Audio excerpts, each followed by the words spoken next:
Hello, and welcome to the Collapse Experiment. Today, I'm going to be talking about what I'd like to call the return of Olga Kurylenko. Now, granted, looking over her filmography, the woman really didn't disappear. The issue is, she's just now popping up in good movies that I have been watching. So, who is this woman? Well, if you're my age, you may recognize her from such films as Hitman and Max Payne,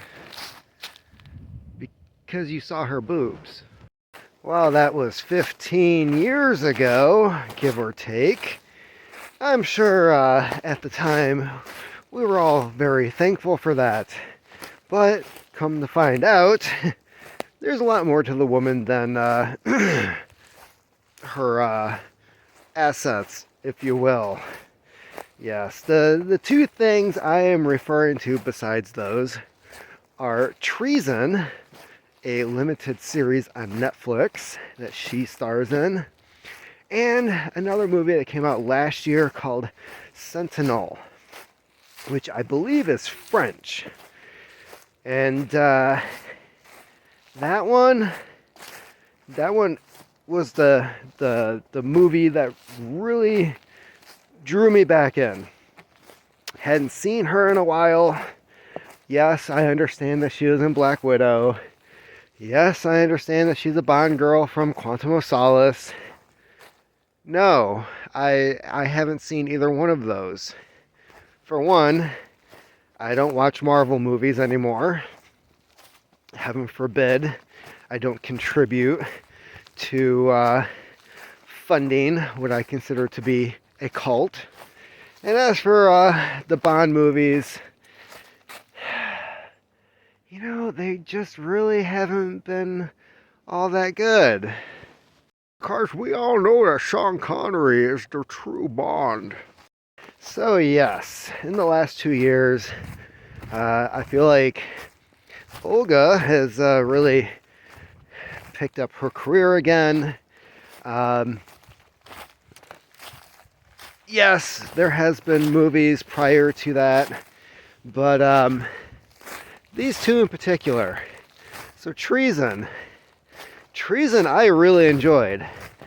I can't remember the guy's name, but he's the one that played Daredevil in the Netflix series. Funny thing that I noticed is that he plays a member of MI6, the British version of the CIA. And in the first episode, he has a slight English accent. And it disappears. So, I have a feeling they filmed a couple scenes and they're like, you know what? Like you're supposed to be an agent, right? You're in this organization. And perhaps it's beneficial for you not to have an accent. So yeah, that disappears. Meanwhile, Olga is playing a former member of I can't remember if it's not the KGB, but it is Russian intelligence. KGB doesn't exist anymore. That disappeared when the USSR fell apart.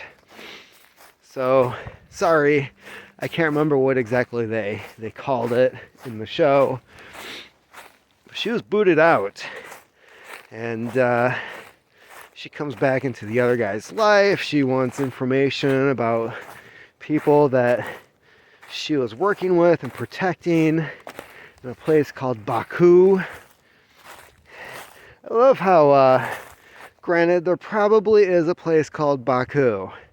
And this could just be my ignorance. But they never mentioned a country. Is there a country called Baku? I don't know. But, anyways, they're both stationed there. They, of course, became lovers. her people were betrayed, killed, tortured. She knows he wasn't the one that did it because he just happened to be somewhere else at the time. So, yes, the opening scene makes a lot of references to Jean Le Carré. Specifically, I noticed a lot of references to Tinker Tailor Soldier Spy.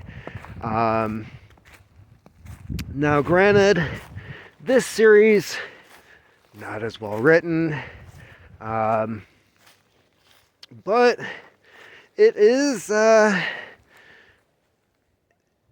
entertaining. It makes you question and wonder, like, how the hell is this going to turn out? Because I'm very familiar with stories a lot like this in reality, where people are thrown under the bus. It is better for one person to have their reputation sullied, especially if they're already dead, than have the government or an agency see the repercussions of them fucking up. Yeah. If you want to see some really good examples of stories like the one in Treason, check out a movie called Unredacted on Hulu. Has a reporter in it by the name of James Gordon Meek. And he uncovers a lot of things that, people getting screwed over. The people who are actually responsible for what happened in that documentary were, I hate to say it, failing up in the world. Yeah, we fucked up, but we're going to blame that guy who did his job and wasn't even responsible for it at all, because he happened to be out of the country when his child was being born, and he was present for that when all this shit was happening, and somebody else was left in charge. We're gonna blame that fucking guy. Yeah. So, anyways, Treason, I really liked it. I'd say like 4 out of 5 stars. It was pretty darn good. If you had any doubts about Olga being a decent actress, I feel like she pretty much proves it there. There's one character, one actress in the entire series that kind of ruined it for me. That's where it got bumped down to 4 stars. And it all boils down to this one chick. So, of course, the CIA is involved. And, of course, the CIA fucks some things up in this series. But it's played, the main woman who plays the CIA agent is this black woman who is her acting skills are lacking, even when it comes to a CIA agent trying to emotionally manipulate another person that she knows personally. It's bad. Like, the scenes are just bad. Like, she just reads these lines off, and the other person's supposed to be affected by it. But I'm like, how is anybody buying this bullshit? It doesn't make any fucking sense to me. Like, there's even at one point where the MI6 agent's wife learns something very, very important. And the CIA agent is like, you have to tell me, you have to tell me. Meanwhile, knowing that the CIA was behind this thing that happened, right? They're the villain.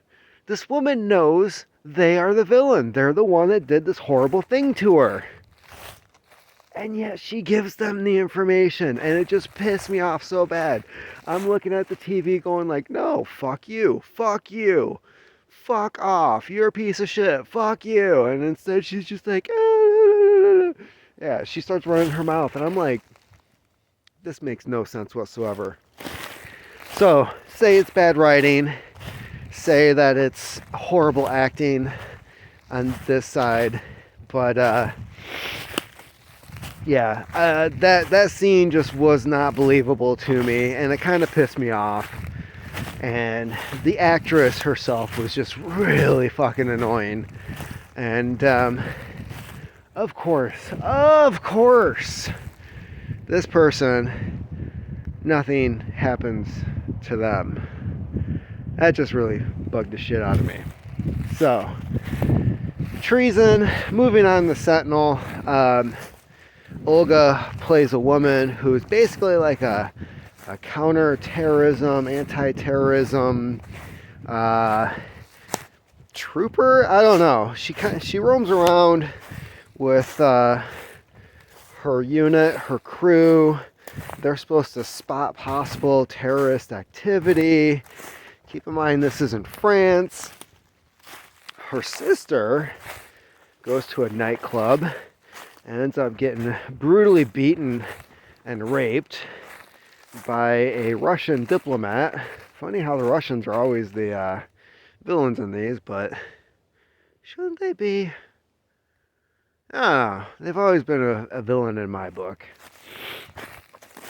But anyways, so she seeks revenge, and of course there's the is a lethal weapon too. Diplomatic immunity is what they use, and she's just kind of like F that, and she goes on her own personal rampage, kind of like what was that movie with Jennifer Garner, Peppermint? Kind of like that. And I thought it was really enjoyable. There was a lot of really good action scenes. She does get the shit kicked out of her at a few points of the movie, but she comes back, and yeah. So, the only thing that irked me about that movie was stupid girls making stupid decisions with stupid guys, and you know, I kind of saw a lot of that when I was living in the city, and personally I have almost no sympathy for people like that. Oh, but he's so cute. Do you think with anything besides your ovaries? Seriously. I don't get it. But yeah, when you live in a college town, why is it when you live in a college town you're surrounded consistently by stupid? I don't understand it. And that's kind of what I was watching on here, except the Olga's character had gone into the military and did something with her life, and she knew better than to let her sister hang around with, I don't know, Russian mobsters.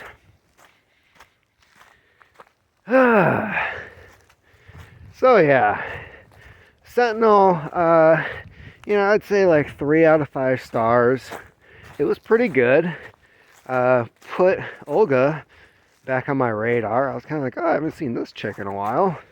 And yeah, go figure, when you're not getting by in your looks anymore, you actually learn a skill. Oh, there's something to be said about that. I've met many formerly attractive women in my day who are very, very pissed off and have nothing to show for it. I think Olga maybe had somebody talking to her about, yeah, okay, so you're not in your 20s anymore, here's what you need to do. And good for her. I'm glad to see it. She's making some good stuff. Both movies, or the series and the movie, are on Netflix. And again, I don't know about anything else that she's done in the previous years. There was a couple I spotted I might check out later, but in the meantime, if you're looking for some really good spy action thrillers, I'm just going to lump both of those in the same categories. You might want to check those out. Keep on typing.